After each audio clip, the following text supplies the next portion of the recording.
Today is our experiment is introduction to oscilloscope. This is the function generator, and with the help of function generator we are producing a signal. This is the function, actually this symbol is the function. In this function generator we can produce sine wave, square pulse, triangular wave, noise, etc.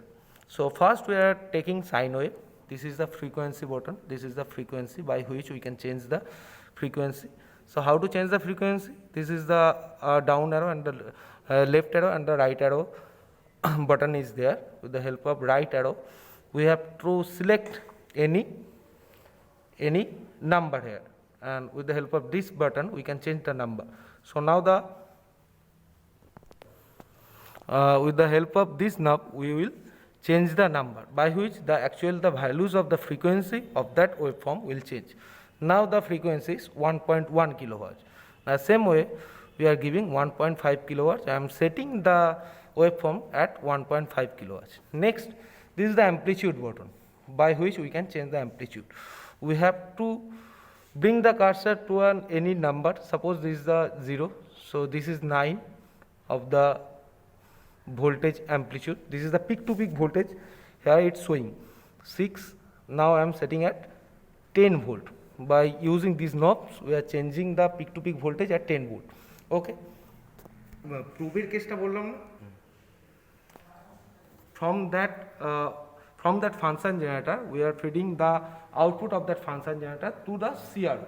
This is the CRO, and this is the sine wave we are getting in the CRO output. So actually the CRO output, this graph actually same as a graph paper, where the x-axis and y-axis, along x-axis and y-axis small deviation we can set. Here we are setting one small deviation along y-axis equal to 2 volt. These knobs we have to see it's coincide at 2 volt.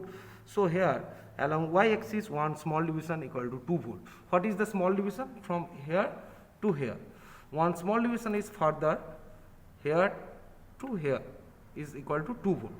One small division is further subdivided into 5 another very small division. So another very small division equal to 0.2 into 2 volt. Okay. Next, here the time axis, then we are plotting the graph at a time axis. Time axis, x-axis we are taking actually as a time axis. Here one small division along x-axis equal to 0.2 millisecond. Okay. Now from that graph we have to find out the frequency. So to find out the frequency we first have to find out the time period of the signal. So what is the time period? Time taken to complete a signal is called a time period. So as this is a sine wave, that sine wave is starting from here, and this is one complete circuit is completed over there, right? So from the starting end and the finishing end we have to find out how much time is taken of that signal to complete a cycle. So here, so I have already set it the time axis equal to 0.2 millisecond. This is 0.2, this is the 0.2 millisecond.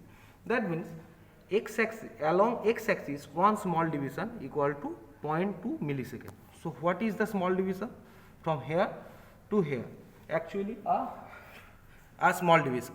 So one small division is further subdivided into 5 very small divisions. So one very small division will be equal to 0.2 into 2. Okay. So here one very small division will be equal to 0.2 divided by 5.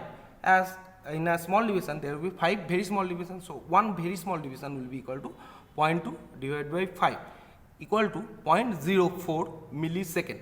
So here how much time is taken to complete a cycle?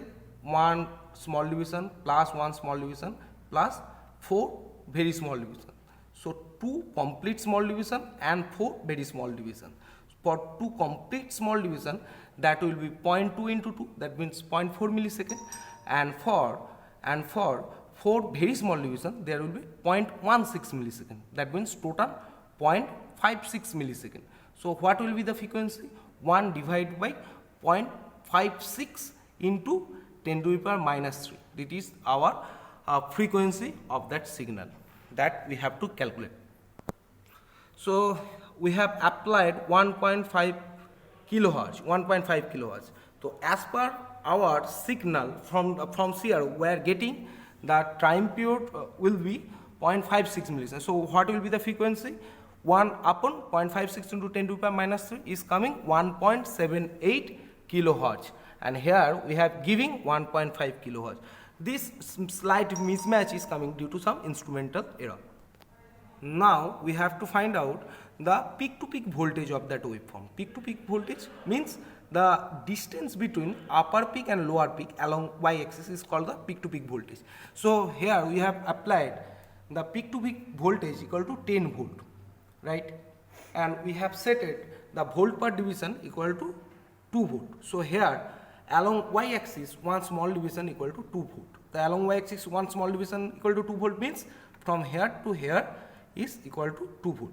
So here in between the upper peak and lower peak there will be 1, 2, 3, 4, 5. Total 5 small division is there. So our applied peak to peak voltage as per theory is coming 5 into 2 equal to 10 volt. So here from here we are getting 10 volts and we are applying 10 volts. So here the we are measuring 10 volt from here and we are applying 10 volt from the function generator is matching here without any error.